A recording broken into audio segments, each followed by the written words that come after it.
Hi friends, ಎಲ್ರಿಗೂ ನಮಸ್ತೆ. Welcome back to Deepika lifestyle and blogs. ಎಲ್ಲರೂ ಹೇಗಿದ್ದೀರಾ? ನಾನು ಚೆನ್ನಾಗಿದ್ದೀನಿ. ಐ ಹೋಪ್ ನೀವೆಲ್ಲರೂ ಚೆನ್ನಾಗಿದ್ದೀರಾ ಅಂತ ಅಂದ್ಕೊಂಡಿದ್ದೀನಿ.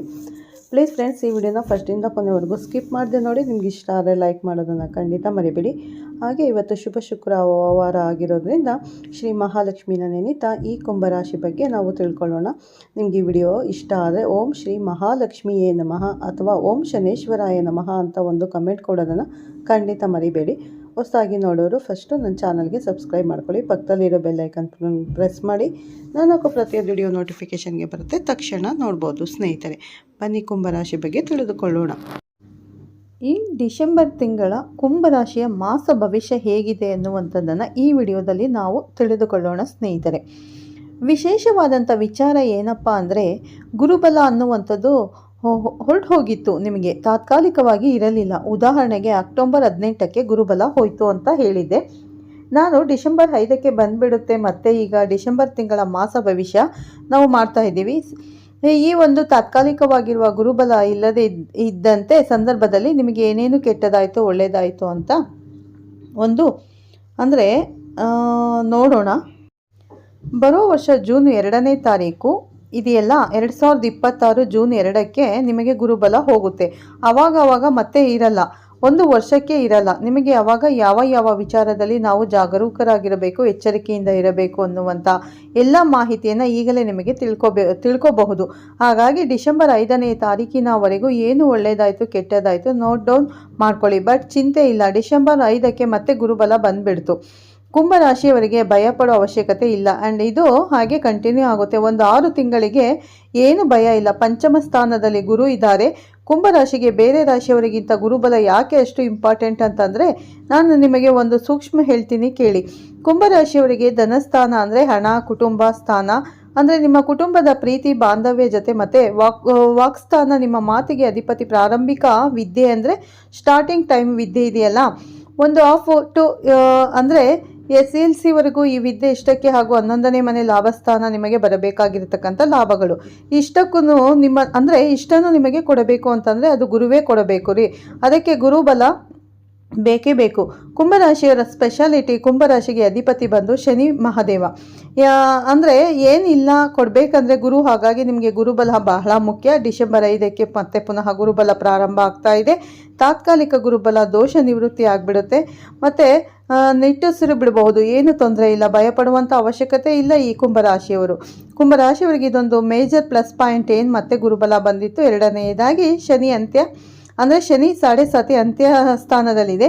ಶನಿ ಪ್ರಭಾವದಲ್ಲಿ ಇದ್ದೀರಾ. ಶನಿ ಬಿಟ್ಟು ಹೋಗಬೇಕಾದ್ರೆ ಕೊಟ್ಟು ಹೋಗಬೇಕು, ಅದೆಲ್ಲರಿಗೂ ಗೊತ್ತಿರೋ ಮಾಹಿತಿ. ಅಂತ್ಯ ಶನಿ ನಿಮಗೆ ಮೊಣಕಾಲಿಂದ ಕೆಳಗಡೆಗೆ ಶನಿ ಇಳಿತಾ ಇದೆ. ಹಾಗಾಗಿ ಚಿಂತೆ ಮಾಡೋ ಅವಶ್ಯಕತೆ ಇಲ್ಲ. ಶನಿ ನಿಮಗೆ ಒಳ್ಳೆ ಫಲವನ್ನೇ ಕೊಡ್ತಾರೆ. ಬಿಕಾಸ್ ಅವರು 2ನೇ ಮನೆಯಲ್ಲಿ ಇದ್ದಾರೆ. ನಿಮ್ಮ ರಾಶ್ಯಾಧಿಪತಿ ಕಣ್ರಿ ಅವರು. ನಿಮ್ಮ ರಾಶ್ಯಾಧಿಪತಿ 2ನೇ ಮನೆಯಲ್ಲಿ ಇದ್ದಾರೆ. ಹಾಗಾಗಿ ಗುರು ಸಪೋರ್ಟ್ ಜೊತೆಗೆ ಶನಿನೂ ನಿಮಗೆ ಸಪೋರ್ಟ್ ಮಾಡ್ತಾರೆ. 7.5 ಇದೆಯಲ್ಲ ಗುರುಗಳೇ, ಅಂದರೆ 7.5 ಇದ್ದರೂ ಸಪೋರ್ಟ್ ಮಾಡಬೇಕು. ಯಾಕಂದರೆ ನಿಮಗೆ ರಾಶ್ಯಾಧಿಪತಿ ನಿಮ್ಮಪ್ಪ ನಿಮಗೆ ಸಪೋರ್ಟ್ ಮಾಡದೆ ಬೇರೆ ಮಕ್ಕಳಿಗೆ ಸಪೋರ್ಟ್ ಮಾಡ್ತಾರಾ? ಮೊದಲು ತನ್ನ ಸ್ವಂತ ಮಗನಿಗೆ ಸಪೋರ್ಟ್ ಮಾಡ್ತಾರೆ, ಆಮೇಲೆ ಬೇರೆಯವರಿಗೆ ಸಪೋರ್ಟ್ ಮಾಡೋದು. ಹಾಗಾಗಿ ನೀವು ಸ್ವಂತ ಮಗ ಇದ್ದಾಗೆ ಕುಂಭರಾಶಿಯವರು ಶನಿಗೆ ಚಿಂತೆ ಮಾಡೋದು ಬೇಡ. ಹಾಗಾಗಿ ಶನಿ ಗುರು ಕ್ಲಿಯರ್ ಆಯ್ತಲ್ಲ. ಇಲ್ಲಿ ನೋಡಿ, ವೃಶ್ಚಿಕ ರಾಶಿಗೆ ಬುಧ ಪ್ರವೇಶ ಆಗ್ತಾ ಇದ್ದಾರೆ. ಅಂದರೆ ಕುಂಭರಾಶಿಯವರಿಗೆ ಯಾವ ಥರ ಫಲ? ಕುಂಭರಾಶಿಗೆ ದಶಮ ಸ್ಥಾನ ಬಂದು ಬುಧ 5ನೇ ತಾರೀಕು ಗುರು ಚೇಂಜ್ ಆದರೆ 6ನೇ ತಾರೀಕಿಗೆ ಬುಧ ಚೇಂಜ್ ಆಗ್ತಾರೆ. 10ನೇ ಮನೆಗೆ ಬಂದು ಕೂತ್ಕೋತಾರೆ. ಅವರು ನಿಮಗೆ ಪೂರ್ಣ ಪುಣ್ಯ ಅಂದರೆ ಸ್ಥಾನಾಧಿಪತಿ ಹಾಗೂ ಅದೃಷ್ಟ ಸ್ಥಾನಾಧಿಪತಿ. ಅವರು 10ನೇ ಮನೆಗೆ ಬರ್ತಾರೆ. ಅಂದರೆ ಎಲ್ಲೋ ಒಂದು ಕಡೆ ಈ ತಿಂಗಳು ಮೋಸ ಹೋಗುವ ಸಾಧ್ಯತೆ ಇರುತ್ತೆ. ಅದು ಹಣದಿಂದ ಆಗಬಹುದು, ವಸ್ತುವಿನಿಂದ ಆಗಬಹುದು, ಪ್ರೀತಿಯಿಂದ ಆಗಬಹುದು, ಬಾಂಧವ್ಯಗಳಿಂದ ಆಗಬಹುದು. ಯಾವುದೇ ಕಾರಣಕ್ಕೂ ಒಂದು ರೂಪದಲ್ಲಿ ಮೋಸ ಹೋಗುವ ಸಾಧ್ಯತೆ. ಸ್ವಲ್ಪ ಎಚ್ಚೆತ್ತುಕೊಳ್ಳಬೇಕು, ನೀವು ಎಚ್ಚರವಾಗಿರಬೇಕು ಅನ್ನುವಂಥದ್ದು ಒಂದು ಸಂದೇಶ ಅಥವಾ ಮಾಹಿತಿ ಆಗಿರುತ್ತೆ. ಬುಧನಿಗೆ ಏನಾದರೂ ಪರಿಹಾರ ಮಾಡಬೇಕಾ? ಇಲ್ಲಿ ಈ ತಿಂಗಳು ಪೂರ್ತಿಯಲ್ಲೇ ಇರ್ತಾರೆ. ಅಂದರೆ 6ನೇ ಮನೆಯಲ್ಲಿ ಇರ್ತಾರೆ, ಶತ್ರು ಮನೆಯಲ್ಲಿ ಇರ್ತಾರೆ. ಯಾವ ಪರಿಹಾರ ಮಾಡಿದರೆ ಏನು ಉಪಯೋಗ ಇಲ್ಲ. ಏನಪ್ಪ ಅಂದರೆ ಧನುರ್ಮಾಸ ಪೂಜೆ 16ನೇ ತಾರೀಕು ಶುರುವಾಗುತ್ತೆ. 16ನೇ ತಾರೀಕು ಆದಮೇಲೆ ವಿಷ್ಣು ದೇವಸ್ಥಾನಕ್ಕೆ ಹೋಗ್ತಾ ಇದ್ದರೆ ಸ್ವಲ್ಪ ಬುಧನಿಂದ ಬರಬಹುದು ಅಂತ ನೆಗೆಟಿವ್ಸ್ ಇದ್ದರೆ ಅದೊಂದು ಸ್ವಲ್ಪ ಕಡಿಮೆ ಆಗಬಹುದು.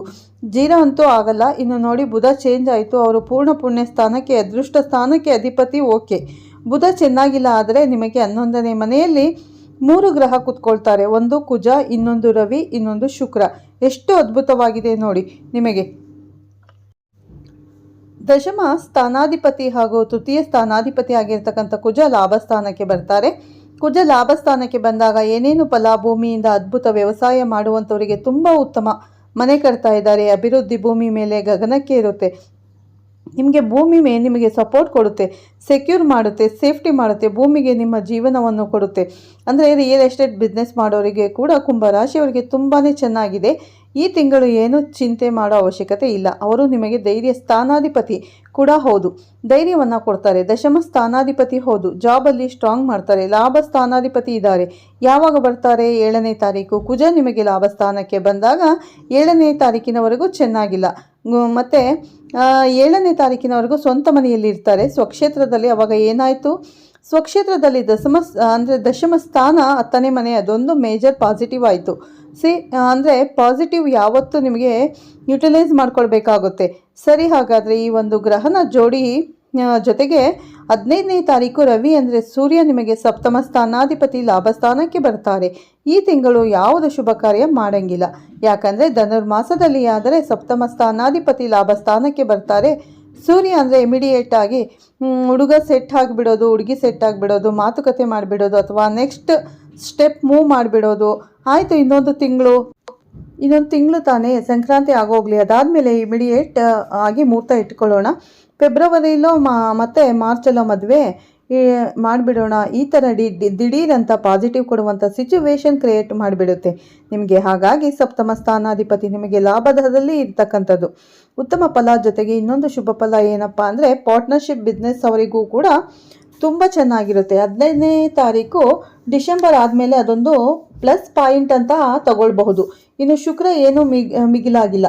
ಸುಖ ಸ್ಥಾನಾಧಿಪತಿ ಹಾಗೂ ಭಾಗ್ಯ ಸ್ಥಾನಾಧಿಪತಿ ಆಗಿರ್ತಕ್ಕಂಥ ಶುಕ್ರ ಅವರು ಲಾಭಸ್ಥಾನಕ್ಕೆ ಬಂದು ಬಿಡ್ತಾರೆ ಸ್ನೇಹಿತರೆ. 20ನೇ ತಾರೀಕು ಶುಕ್ರ ವಿವಾಹಕಾರಕ, ಅಂದರೆ ವಿವಾಹಕ್ಕೆ ಅಧಿಪತಿ, ಅಂದರೆ ವಿವಾಹಕಾರಕ ಆಗಿರ್ತಾನೆ. ಮತ್ತು ಸಿನಿಮಾ ಕಾರಕ. ಶ್ರೀ ಶುಕ್ರನ ಫೋಟೋ ಅಂದರೆ ಏನಿದೆಯೋ ಆಕ್ಟಿವೇಟ್ ಆಗಿಬಿಡುತ್ತೆ. ನಿಮಗೆ ಸುಖ ಅಭಿವೃದ್ಧಿ ಜಾಸ್ತಿ ಆಗಿಬಿಡುತ್ತೆ. ಭಾಗ್ಯಗಳು ನಿಮ್ಮನ್ನು ಉತ್ಪತ್ತಿ ಮಾಡಿಕೊಂಡು ಬರೋಕ್ಕೆ ಶುರು ಆಗುತ್ತೆ. ಬರೋದನ್ನೆಲ್ಲ ಸ್ವಾಗತಿಸ್ತಾ ಇರಬೇಕು ನೀವು, ಯಾವುದನ್ನು ಬೇಡ ಅನ್ನಂಗಿಲ್ಲ. ನೋಡಿ, ನಾನು ಒಂದು ಹೇಳ್ತೀನಿ, 100 ಗ್ರಾಮ್ ಅಷ್ಟು ಅಕ್ಕಿಯನ್ನು ಕುಕ್ಕರಲ್ಲಿಟ್ಟು ಊಟ ಮಾಡುವಂಥಷ್ಟು ಹೊಟ್ಟೆ ನಿಮಗೆ ಇದೆ. ಅಂದರೆ ನೀವು ಅಂಗಡಿಗೆ ಹೋಗಿ ಕೇವಲ 100 ಗ್ರಾಮ್ ಅಕ್ಕಿ ತರೋದಿಲ್ಲ, ನೀವು 10 kgನೋ 20 kgನೋ ತರ್ತೀರಾ. 1 ತಿಂಗಳಿಗೆ ಆಗಬೇಕು ಅಂತ ಅರ್ಥ ಆಯ್ತಾ? ಭಗವಂತ ನಿಮಗೆ ಪ್ರತಿ ತಿಂಗಳು ಕೊಡೋದಿರಲಿ. ಈ ವರ್ಷ ಪೂರ್ತಿ ನಿಮಗೊಂದು 30 ವರ್ಷಕ್ಕೆ ಆಗುವಷ್ಟು ಕೊಡ್ತೀನಪ್ಪ ಅಂತ ಕೊಡ್ತಾ ಇದ್ರೆ ನೀವೆಲ್ಲನೂ ಸ್ವೀಕಾರ ಮಾಡಬೇಕು, ಹೊರತು ಬೇಡ ಅನ್ನಂಗಿಲ್ಲ. ಅದಕ್ಕೆ ನೀವು ರೆಡಿ ಮಾಡ್ಕೋಬೇಕು. ಇರಲಿ ಬಿಡಿ, ಬಂದ ಅಂದರೆ ಇದ್ದಂಗೆ ಸೇಫ್ಟಿ ಮಾಡ್ಕೋಬೇಕು. ಅಂದರೆ ನಮಗೆ ಯಾವಾಗ ಅದು ಸುಖ ಫಲ ಸಿಗುತ್ತೋ ಆವಾಗ ನಾವು ಸೇಫ್ಟಿ ಮಾಡ್ಕೋಬೇಕಾಗುತ್ತೆ. ಮಳೆ ನೀರಿಗೆ ನೆನೆದಿದ್ದಂಗೆ ಅಂದರೆ ಓವರಾಲ್ ಗುರುಗಳ ಬಲ ಸ್ಥಾನ ಬಲವಾಗುತ್ತೆ. ಓವರಾಲ್ ನೋಡಿದಾಗ ಕುಂಭರಾಶಿಯವರಿಗೆ ಈ ತಿಂಗಳು ಯಾವುದು ಪರಿಹಾರಗಳು ಬೇಕಿಲ್ಲ, ತುಂಬ ಅದ್ಭುತವಾಗಿದೆ. ಮೇಲಾಗಿ ಶಿವ ದೀಪೋತ್ಸವ ಇದೆ. 3ನೇ ತಾರೀಕು ಡಿಸೆಂಬರ್ 3 ತುಂಬ ಚೆನ್ನಾಗಿದೆ. ಡಿಸೆಂಬರ್ 4 ದತ್ತಾತ್ರೇಯರ ಜಯಂತಿ ಇದೆ. ಕಾಲಭೈರವ ಅಷ್ಟಮಿ 12ನೇ ತಾರೀಕಿದೆ. 16 ಧನುರ್ಮಾಸ ಪ್ರಾರಂಭ, 19 ಕೇತು ಜಯಂತಿ, 30ನೇ ತಾರೀಕು ವೈಕುಂಠ ಏಕಾದಶಿ. ಇದೆಲ್ಲ ಈ ತಿಂಗಳು ವಿಶೇಷ ಕಾರ್ಯಕ್ರಮ. ಕುಂಭರಾಶಿ ಅವರು ಏನು ಭಯಪಡಂಗಿಲ್ಲ. ಡಿಸೆಂಬರ್ 5 ನಂತರ ತುಂಬ ಚೆನ್ನಾಗಿದೆ. ಮುಂದುವರೆದ ರೊಟೀನ್ ಲೈಫನ್ನು ಪ್ರಾರಂಭ ಮಾಡಿ. ಬಟ್ ಈ 48 ದಿನಗಳ ಕಾಲ ಹೇಗಿತ್ತು, ನೆಗೆಟಿವ್ ಪಾಸಿಟಿವ್ ಅಂತೆಲ್ಲ ಡೈರಿಲಿ ನೋಟ್ ಮಾಡಿಕೊಂಡು ರೆಡಿ ಮಾಡಿಕೊಂಡು ನೀವು ಇಟ್ಕೊಂಡಿರಬೇಕು. ಯಾಕಂದರೆ ಜೂನ್ 2ನೇ ತಾರೀಕು 2026ಕ್ಕೆ ನಿಮಗೆ ಗುರುಬಲ ಹೋಗುತ್ತೆ. ಕುಂಭರಾಶಿಯವರಿಗೆ ಎಲ್ಲ ಗುರುಗಳೇ ಇವಾಗ ತಾನೇ, ಅಂದರೆ ತಾತ್ಕಾಲಿಕ ಹೋಯಿತು, ಮತ್ತೆ ಗುರುಬಲ ಬಂತು ಅಂದರೆ ಈಗ ಮತ್ತೆ ಗುರುಬಲ ಹೋಗುತ್ತೆ ಅಂತೀರಾ ಅಂತ ಅನ್ಕೋಬೋದು. 6 ತಿಂಗಳು ಆದಮೇಲೆ ಕತೆ ಕಣ್ರಿ ಇದು. ನಿಮಗೆ ಯಾವುದಕ್ಕೂ ಎಚ್ಚೆತ್ತು ತಿಳಿಸ್ತಿರ್ತೀನಿ ನಾನು. ಡಿಸೆಂಬರಲ್ಲಿ 5ನೇ ತಾರೀಕು ಮತ್ತೆ ಗುರುಬಲ ಬಂದರೂ ಕೂಡ 2026 ಜೂನ್ 2ನೇ ತಾರೀಕಿಗೆ ಗುರುಬಲ ಹೊರಟೋಗುತ್ತೆ. ಮತ್ತು ಗುರು ನಿಮಗೆ ಸಪೋರ್ಟ್ ಮಾಡೋದಿಲ್ಲ. ಆವಾಗ ನಿಮ್ಮ ಮೂಲ ಜಾತಕ ಸಪೋರ್ಟ್ ಮಾಡಬೇಕಾಗುತ್ತೆ. ಅದಲ್ಲದೆ ಗುರು ಶಾಂತಿ ಮಹಾಯಾಗಗಳನ್ನು ಮಾಡ್ತಾ ಇರ್ತಾರೆ, ಎಲ್ಲ ಕಡೆ ಮಾಡ್ತಾ ಇರ್ತಾರೆ. ನಿಮಗೆ ನಿಮ್ಮೂರು ಸುತ್ತಮುತ್ತ ನಿಮ್ಮ ಗ್ರಾಮಗಳಲ್ಲಿ ಮಠ ಮಂದಿರ ಮನೆಗಳಲ್ಲಿ ಮಾಡ್ತಾ ಇರ್ತಾರೆ.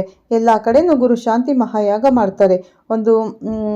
ಎಲ್ಲಾದರೂ ಒಂದು ಕಡೆ ನೀವು ಸ್ವಲ್ಪ ಹಣವನ್ನು ಕೊಟ್ಟು ಗುರು ಶಾಂತಿಯನ್ನು ಮಾಡಿಸ್ಕೊಂಡ್ರೆ, ಕಂಪಲ್ಸರಿ ನೀವು ಮಾಡಿಸ್ಕೊಳ್ಬೇಕಾಗುತ್ತೆ. ಮಾಡೋದು ತುಂಬಾ ಒಳ್ಳೆಯದಾಗುತ್ತೆ. ಕುಂಭರಾಶಿಯವರು ಮಾಡಿಸ್ಕೊಳ್ಳೇಬೇಕು. ಇನ್ ಕೇಸ್ ಎಲ್ಲೂ ನಿಮಗೆ ಅನುಕೂಲ ಆಗಲಿಲ್ಲ ಅಂದರೆ ನಿಮ್ಮ ಸಹಕಾರದೊಂದಿಗೆ ಜೂನ್ 2 ಅಂದರೆ ನಿಮಗೆ ಎಲ್ಲೂ ಗುರು ದೇವಸ್ಥಾನದಲ್ಲಿ ಅಂದರೆ ನವಗ್ರಹಗಳ ದೇವಸ್ಥಾನದಲ್ಲಿ ನೀವು ಗುರು ಶಾಂತಿಯನ್ನು ಮಾಡ್ಕೋಬೋದು. ಹಾಗಾಗಿ ನೀವು ಯಾವುದಾದ್ರೂ ನವಗ್ರಹಕ್ಕೆ ದೇವಸ್ಥಾನಕ್ಕೆ ಹೋಗಿ ಅಲ್ಲಿ ಗುರು ಶಾಂತಿ ಮಾಡ್ಕೊಳ್ಳಿ. ಖಂಡಿತ ನಿಮ್ಮ ಎಲ್ಲ ಕಷ್ಟಗಳು ಪರಿಹಾರ ಆಗುತ್ತೆ. ಗುರುಬಲ ಮತ್ತೆ ಬರುತ್ತೆ ನಿಮಗೆ. ನೀವು ಆದಷ್ಟು ದೇವರ ದರ್ಶನ ಮಾಡಿ ದೇವಸ್ಥಾನಗಳಿಗೆ ಹೋಗಿ ಅವರ ಅನುಗ್ರಹಕ್ಕೆ ಪಾತ್ರರಾಗಿ. ನೋಡಿದ್ರಲ್ಲ, ಕುಂಭರಾಶಿಯವರಿಗೆ ಡಿಸೆಂಬರ್ ತಿಂಗಳಲ್ಲಿ ಯಾವುದು ಟೆನ್ಷನ್ ಇಲ್ಲ, ಯಾವುದು ನೆಗೆಟಿವ್ ಇಲ್ಲ, ಏನು ಯೋಚನೆ ಮಾಡೋ ಅವಶ್ಯಕತೆ ಇಲ್ಲೇ. ಧೈರ್ಯವಾಗಿರಿ, ಭಗವಂತನ ಆಶೀರ್ವಾದ ನಿಮಗೆ ಎಲ್ಲವೂ ಅನುಕೂಲ ಆಗುತ್ತೆ. ಈ ವಿಡಿಯೋ ಇಷ್ಟ ಆಗಿದ್ದರೆ ಲೈಕ್ ಮಾಡಿ, ಶೇರ್ ಮಾಡಿ ಸ್ನೇಹಿತರೆ. ಮತ್ತು ನೀವಿನ್ನೂ ನನ್ನ ಚಾನಲ್ಗೆ ಸಬ್ಸ್ಕ್ರೈಬ್ ಮಾಡಿಲ್ಲ ಅಂದರೆ ಈ ಕೂಡಲೇ ಸಬ್ಸ್ಕ್ರೈಬ್ ಮಾಡ್ಕೊಳ್ಳಿ. ಪಕ್ಕದಲ್ಲಿರೋ ಬೆಲ್ಲೈಕನ್ ಪ್ರೆಸ್ ಮಾಡಿ. ನಾನು ಹಾಕೋ ಪ್ರತಿಯೊಂದು ವಿಡಿಯೋ ನೋಟಿಫಿಕೇಷನ್ಗೆ ಬರುತ್ತೆ, ತಕ್ಷಣ ನೋಡ್ಬೋದು. ಓಕೆ, ಈ ವಿಡಿಯೋ ತಮ್ಮೆಲ್ಲರಿಗೂ ಇಷ್ಟ ಆಗಿದೆ ಅಂತ ಅನ್ಕೋತೀನಿ. ಈ ವಿಡಿಯೋ ಇಷ್ಟ ಆದರೆ ಲೈಕ್ ಮಾಡಿ, ಶೇರ್ ಮಾಡಿ. ಓಂ ಶನೇಶ್ವರಾಯ ನಮಃ ಅಥವಾ ಓಂ ಮಹಾಲಕ್ಷ್ಮಿಯೇ ನಮಃ ಅಂತ ಒಂದು ಕಮೆಂಟ್ ಕೊಡೋದನ್ನು ಖಂಡಿತ ಮರಿಬೇಡಿ ಸ್ನೇಹಿತರೆ. ಮತ್ತೆ ಸಿಗ್ತೀನಿ ನಿಮಗೆ ಉತ್ತಮ ರಾಶಿ ಭವಿಷ್ಯದೊಂದಿಗೆ ಅಂತ ಹೇಳ್ತಾ ಈ ವಿಡಿಯೋನ ಇಲ್ಲೇ ಎಂಡ್ ಮಾಡ್ತಾ ಇದ್ದೀನಿ. ಓಕೆ ಸ್ನೇಹಿತರೆ, ಮತ್ತೆ ಸಿಗ್ತೀನಿ ಉತ್ತಮ ರಾಶಿ ಭವಿಷ್ಯದೊಂದಿಗೆ. ಅಲ್ಲಿವರೆಗೂ ತಮ್ಮೆಲ್ಲರಿಗೂ ಧನ್ಯವಾದಗಳು. ಎಲ್ಲರಿಗೂ ಒಳ್ಳೆಯದಾಗಲಿ ಸ್ನೇಹಿತರೆ.